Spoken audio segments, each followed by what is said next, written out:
Charles Brodge Ritchie here on the Man Steel Podcast. This thing belongs to Mr. Roney, belongs here, and let's see if we can bring this damn thing back here next year, along with the Super Bowl. Here we go. The game is over. The Pittsburgh Steelers did it the hard way.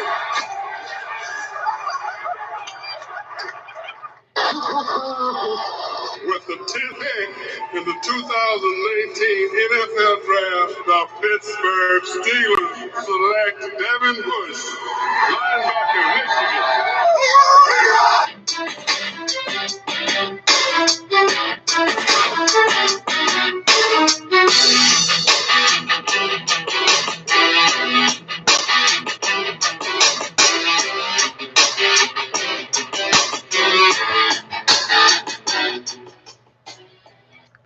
And welcome back, everybody, to this edition here of the Man Steel Podcast. Me, Charles Brodge Ritchie. As it has been official as of yesterday afternoon, it was announced around 4 or 5 o'clock. The Steelers have officially made their 53-man roster adjustment, as we all learn right now. As you got, as far as this year from their draft picks, who they drafted. Out of their 8 draft picks, only 6 of them made it onto the team. The guys who didn't make it were Sutton Smith and Derwin Gray. Sutton Smith was, of course, a defensive end out of Northern Illinois. You got Derwin Gray, who was an offensive tackle out of Maryland. As we look at it, and you look at it right there, too. One of the other things, too, prior to any of their roster adjustments being made, was that they actually traded offensive tackle Gerald Hawkins, who was a 2016 draft pick. I believe he was a 4th round in that year's draft. They sent him to the Tampa Bay Buccaneers along with a 7th round 2021 draft pick. In exchange, the Pittsburgh Steelers will receive a 6th round 2021 draft pick. And yes, Gerald Hawkins, he was drafted in the 4th round. He only played 1 season. I mean, his history as far as like overall being with the team right here, he only played in 5 games in 2017, starting 1, placed on IR at the end of 2016 preseason due to a shoulder injury. And then, like I said, in 2017 season, he was only able to start 1 game out of 5 that he played in down the stretch. I believe he made his debut against the Packers in that game. And then, of course, he missed all of last year of 2018 due to a knee injury. So he didn't really have much chance of like making like the roster or being around. I felt like Kevin Colbert and Tom and everyone felt like he was a little bit expendable of the guys when they made one of their early transactions right there, the trade with the Tampa Bay Buccaneers. You know how the Steelers pretty much do historically when you have like late draft picks at the end of the draft. And usually it's pretty solid at most part. I mean, safe to say. I mean, if you'd ask me. I think right now, I think there was just definitely a few surprising moves on here out of these cuts. We're going to get into it here in just a second. But if you want, feel free to be a part of this Man Steel Podcast. The Facebook page that can be found is Man Steel Podcast, or you can type Man Steel Nation. That's capital M, capital S. You can also check me out streaming on my YouTube channel, Man Steel Podcast. There will be no Instagram stream today, but I will tell you as we look a little bit further and stuff, as this was reported by Teresa Varley of Steelers.com. And here's the official roster right here. On the offensive team, released the following people. Quarterback, who was number 3 on the depth chart, Devlin Hodges, which I thought had a whale of preseason, not bad considering what he was able to dish out. I thought he did a tremendous job behind Rudolph and Dobbs, when you look at overall everything, I felt like this guy really came to play. I really felt like, for a second, I really doubted the Steelers were going to keep 4 quarterbacks. I don't think that's ever hardly happened in the history in a long time. It's so like someone to show me. But throughout this preseason, when you look at it, he completed 20 of his 38 passes throughout the preseason of his 38 attempts, which is about 53 completion percentage he had for 150 yards, 2 touchdowns, 1 pick for a QB rating of 73.4. Joshua Dobbs, on the other hand, had a little bit the worst end of it, where he went 18 of 33 throughout this preseason, completing 55% of his passes, throwing for 280 yards, about 90 yards more than Hodges. No touchdowns, but 2 picks. Meanwhile, while, of course, Mason Rudolph, hands down, as was announced by ESPN's Jeremy Fowler late Friday afternoon, that Mason Rudolph had won the official backup job behind Brett Roethlisberger, as he went 28 of 43 throughout this preseason, completing 65% of his passes for 368 yards, 4 touchdowns, 1 pick for a QB rating of 113.3. Now, as I was saying, the cuts that were made in office was, of course, Stephen Hodges. Then you have running backs, relative Terrell Emmons, Trey Edmonds. Then you had Trevon McMillian and Malik Williams. Receivers, you had Trey Griffey, who was relative Ken Griffey Jr., Johnny Holton, Tevin Jones, Brandon Riley, Eli Rogers, and Deontay Spencer. As far as your tight ends go, you had Mickey Crum, Kevin Radar, Christian Scotland Williamson, and Trevor Wood. And on the offensive line, Garrett Brumfield, Derwin Gray, J.C. Hassenauer, Patrick Morris, and Damian Prince were released. And there you have it as far as like the offense go. I think the one noticeable name on there, when you look in that group, I definitely feel like it was Eli Rogers right here. Eli Rogers, who, when you look at it, was some of a decent receiver with this team, who was on the team since 2016. And he was an undrafted rookie when he came to the Steelers, undrafted free agent. And he pretty much started 15 out of his 30 games in his NFL career with the Steelers, with his career high starts, which was back in 2016, where he actually has career high for 594 yards receiving. Only had like about 3 touchdowns in that year, was as long as being 39. Then ever since then, it just kind of seemed to go just a little bit downhill since then. He did play in 14 games the following year, but was only able to start in 4. Had a down year, had 149 yards. And then last year, he started 3 out of his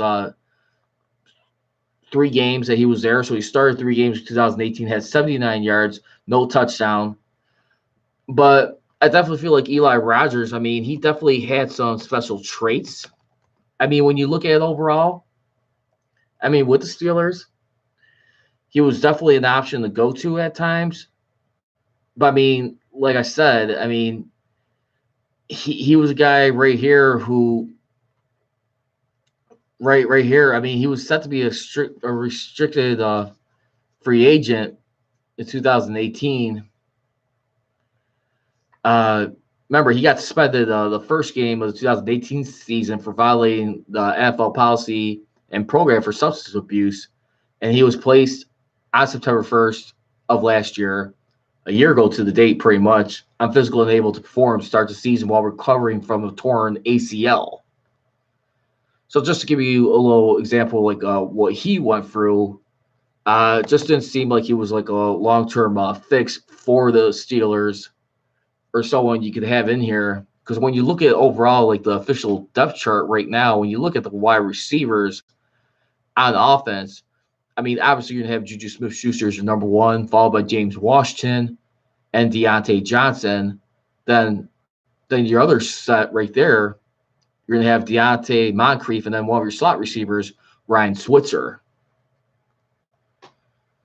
So I definitely feel like I said, I mean, it was definitely, I mean, not the easiest days for guys to see their careers or playing in the NFL have to cut short slow but surely. But you do see what kind of a business the Steelers will run, and NFL teams have to make for that matter when it comes to this. I mean, obviously, right now you're trying to put your best foot forward for the season, apparently. And then not only that, I think one of the biggest things too, you're also getting ready against New England. So there's still a chance a few of these guys could be on the practice squad roster and possibly get called up later on in the season. So for some of these guys that, you know, who had potential hopes of playing their NFL career, starting off with the Steelers, or just picking back up just to get a shot, it's going to have to be put on hold for the time being. But like I said, let's get to the defensive side of the ball. So, and like I said, and just once again, just a reminder for the draft picks who didn't make the team were defensive end Sutton Smith and offensive tackle Derwin Gray. And this is being written by Teresa Varley of Steelers.com. Defensively, the team had to let go of defensive backs Marcus Allen, who was drafted last year late. Marcus Allen, who actually, as a matter of fact, got drafted, let's see, in the 5th round, 148th overall. He was let go. Then you also had Javon Askew Henry, Marcellus Branch, Javonte Dean, P.J. Locke, and Charvin Mathis. Linebackers, Jaron Elliott, Christian Kuntz, Tigray Skills, Sutton Smith, and Robert Spillane. And defensive linemen, Winston Craig, Greg Gilmore, Henry Mondeau, Casey Sales, and Connor Sheehy. And yeah, I think one of the guys who definitely deserved and really worked his butt off, I mean, throughout the preseason, I really felt that deserved it, I mean, was definitely Tuzar Skipper. I mean, I was like watching Steel City Twins and just paying attention throughout this guy throughout the preseason. And for the team who actually like led the NFL in sacks, because they had like about 20, I believe, if I'm not mistaken, throughout the preseason, he accounted for, well, when you look at 25% of their sack total throughout the preseason. Just to go show you what kind of guy he was and how he worked his butt off. I mean, just to make his way onto the team. I'm for a guy like Skipper right here. Because when you look at, I mean, right there, I mean, he got a defense that can play with some attitude, I believe. And when you overall look at it, I mean, let's take a look at the defense right now, because obviously this is the way it's going to be set up right now. So for your linebackers, more particularly with your outside linebackers, your left outside linebacker, obviously, no doubt, you're going to have TJ Watt, who, if he stays healthy throughout this year and continues to pick up where he left off, in my opinion, I think TJ Watt could be a potential defensive player of the year this year if he continues to perform at the high level he's doing. Then you got Anthony Chickolo behind him. Then for your right outside linebackers, you got Bud Dupree. Then you got Ola Adeni, the guy with the torn meniscus. So it's still kind of like predetermined if he's going to begin right now later in the season, physical and able to perform. And then you got Tuzar Skipper right now, who's actually the third one. So Adeni, the question is, I mean, since it was reported about 2 weeks ago by Dale Lally of DK Pittsburgh Sports that it was going to be out for 2 or 4 weeks, who's to say he may not run into the same situation like he did a year ago, where he's not going to start until later in the season. I'm hoping that's not the case. Feel free to leave me your comments real quick. Again, the number to be reached is 312-209-2232. Again, that number is 312-209-2232. as we take a look at some other stuff around the league. But yeah, and let's continue to get back for it too. As noted by KDKA TV sports director Bob Pompiani, who, which by the way, when you look at him, and he hold on one second, guys. Sorry about that.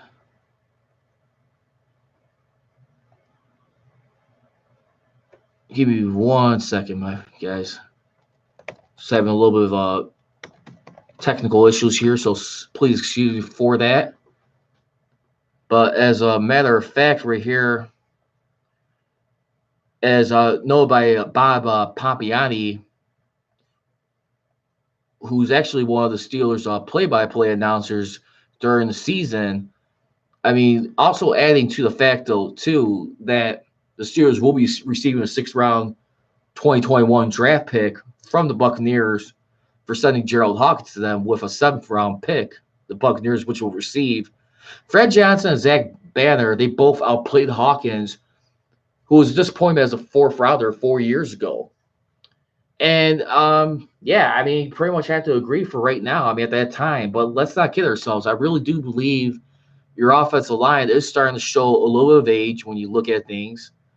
I think definitely I anticipate within, like, this year's draft or, like, within the next 2 years at the latest, probably 2021, you're going to start prioritizing getting some of your Pro Bowl starters replaced, or, like, some new guys, like, on the up-and-come-up. I really believe that's got to be a thing you got to look at here, especially given the fact when you think about what they got to do. I mean, as far as like protecting not only Ben Roethlisberger, but your future quarterback. Because when you look at, I mean, the offensive line, like I said, as a reminder, I mean, you got 3 out of your 5 guys in their 30s. Of course, Ramon Foster being the oldest, who's actually at right now at left guard. He is 33. Second oldest you got is Alejandro Villanueva at 31. Marquise Pouncey at 30. But boy, wherever the time's gone by, this will be his 9th season in the league. I mean, still doing well, pretty darn good right there. And then you got the other 2 who are in their late 20s, with the youngest of the bunch being Matt Filer at 27. David DeCastro is 29 years old. So let's think about that for a second right there. I mean, when you got arguably, I think they had like a combined like 13 Pro Bowl appearances between all of them combined, which is pretty impressive considering too. I mean, you also got to like still remember to give, when you look at it, Munchak a whole lot of credit as far as like turning this offensive line around. He was very vital to keeping Ben Roethlisberger on his feet, keeping him healthy, and make sure they do a good job of protecting their quarterback overall. But like the future of like their success, because trust me, that's one thing about football we still could never forget. Those battles could still be won at the line of scrimmage. Both offensively and defensively, it still matters, especially when you're trying to just make huge impact plays or open up the game or try and get back in it. I think those are very important factors when you really think about things. So, I mean, we had to pay attention to that throughout that. But like I said, I mean, behind Villanueva, you got, I mean, pretty much the future right here, and this will be Sean Surratt's job this year, is developing those young backup linemen like Chukwuma Okorafor right here, who's 22 years old. This will be his 2nd season. J.C. Hoffenauer, and then, of course, Fred Johnson, who's 22. And so, I mean, those are things to really pay attention to right there, if you ask me. But again, the number to be reached is 312-209-2232. Again, that's 312-209-2232. And also, too, that was also being reported by Dale Lally of Pittsburgh Sports that the Steelers were indeed have released Sutton Smith, 6th-round pick who missed 17 days of training camp, including the first 2 preseason games, and which, by the way, that was a big reason why he got released off the team, missing 17 days of training camp. And I'm sure that was a little bit, I mean, with injury right there, you got to make sure you're staying in one piece. Obviously, he didn't have much of an opportunity as a result of that to prove himself on this team. And so he's just been limited. Maybe he'll get an opportunity next year. Who knows? But, yeah, that's unfortunately like the sad tale of the tape when you look at it, how things could just slowly turn on people when you look at it.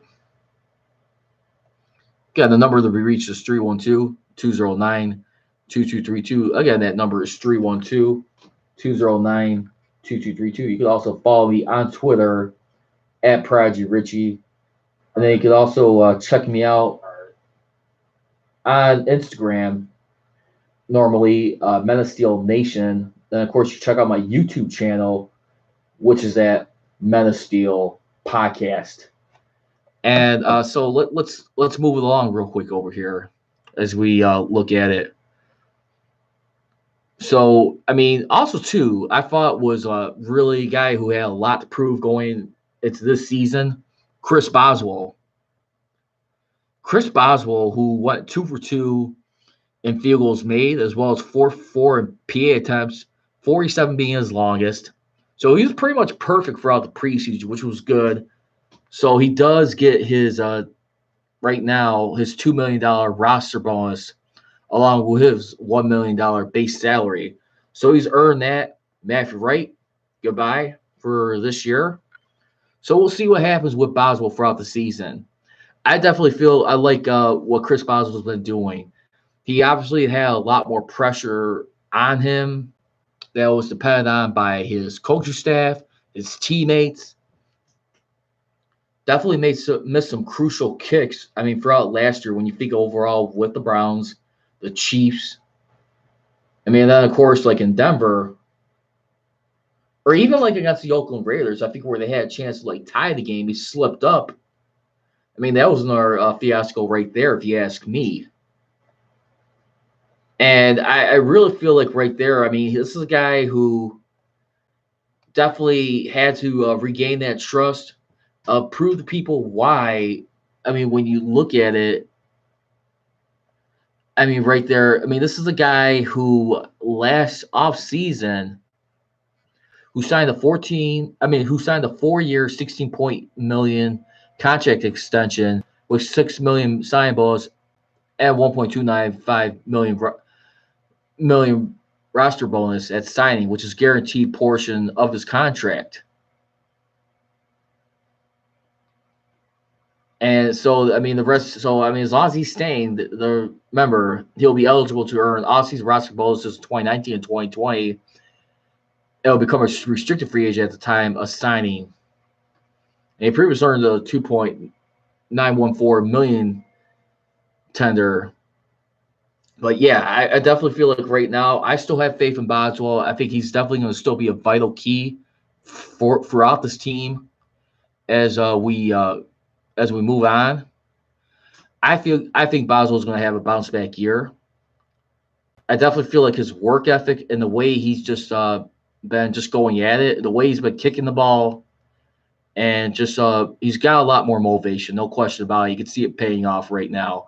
But like I said, I think that's one thing too, especially in football, is if you could have like that pressure from like your coaching staff or your competition, or bring in like a kicker though too for motivation. Which, by the way, I mean, who came in here? Well, when you look at it, I think he came in here undrafted. Obviously, he had a lot to prove. So let's see about that. But now on to New England next Sunday night, September 8th. That is going to be on NBC when we take a look at in Foxborough. That's going to be 7:20 p.m. Central Standard Time start. And the Steelers have not won there, as a matter of fact. And I'm hoping this is going to be a change for this year since Drew Bledsoe was their quarterback. Well, technically, I mean, Matt Castle. But as far as the Tom Brady era, I mean, they haven't won there, I mean, legitimately since 97, but 2008 when you had Matt Castle. So that's about a long time right there. A lot of demons be exercised, I think, in that matchup. I think definitely one of the biggest things right there is going to be the health of Joe Hayden, which, by the way, reports were earlier in the week that he felt about 90%, and he feels pretty much darn well ready to go when it gets closer to the start of that regular season.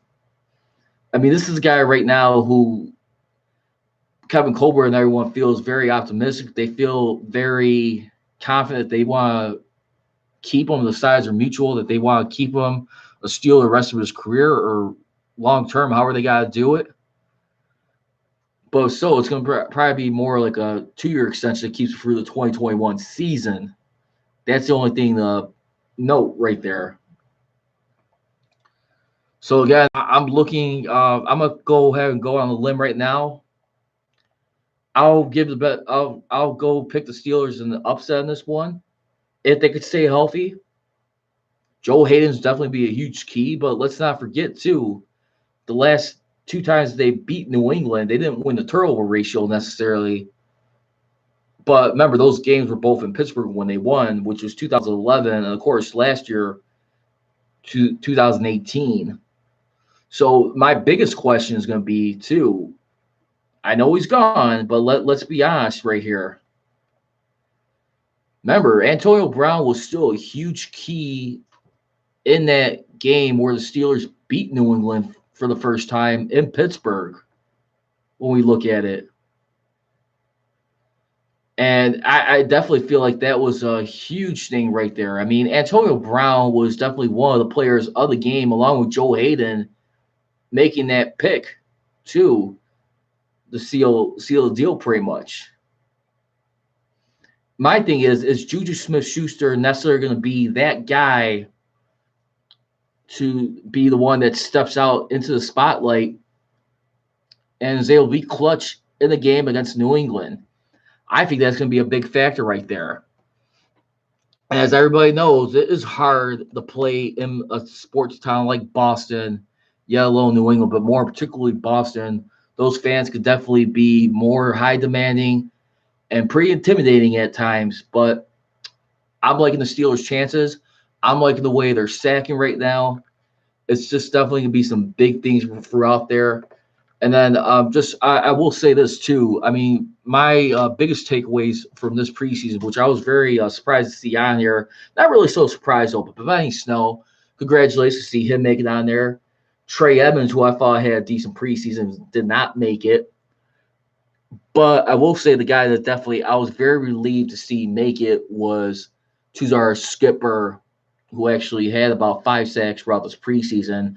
And my only question is too, because the Steelers still got to be looking for a tight end throughout here too. Let's not forget that's still another priority that they need to pay attention to. Because remember, that helps with the blocking on that offense as well as for the quarterback.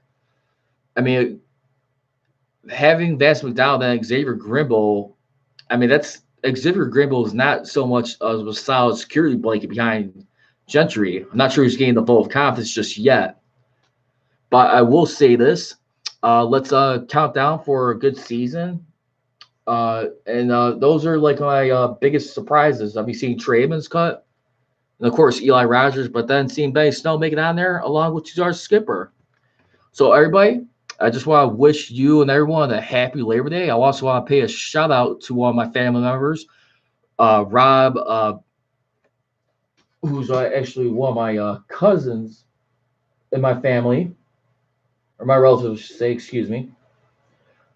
Rob Brandanger, that's why I wish you a happy birthday, boss. I'll be posting on you later on today. I hope you're having a terrific day, a beautiful, blessed day. And, of course, what more can you ask for this preseason? 3-1, pretty decent start. Not a perfect preseason. Who cares? I mean, it's exhibition. I'm just gonna say this: enjoy it while it lasts, because you never know when this may come to an end. Because injuries are definitely one of the concern. But I will say this, as a not only me expert but a fan as well. Watch this. I truly get much more appreciation, and I just want to take the time to say thank you for everybody tuning into this special edition of the Men Steel Podcast. Catch me up next Saturday at about 7:30, 8 p.m., 7:30 or 8 o'clock Central Standard Time to give you a game day preview of the Steelers versus the Patriots and some other trending topics throughout Steeler Nation. As I always leave you, don't be trolling, be rolling. Here we go, Steelers. Here we go. I gone.